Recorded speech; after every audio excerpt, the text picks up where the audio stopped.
Welcome back to Math Dogs. If you're new to the channel, please comment, like, and subscribe. If you have any questions, please comment down below. Problem number 9 is the exponential decay formula. It says capital A is equal to lowercase a times 1 minus r to the t. And the problem says the value when Cypress bought her car was $28,000. If it loses 9% of its value on average each year, estimate the value of her car in 15 years. So let's look at what the variables mean.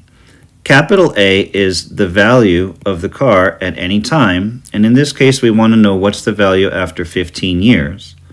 Lowercase a is the amount that was originally paid for it, which is $28,000.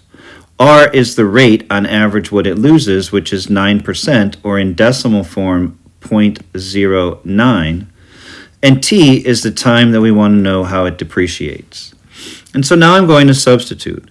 The amount will be equal to the value of the car was $28,000 on purchase times 1 minus the rate, it's losing 9% or 0.09 on average each year, and the time we have here is 15 years.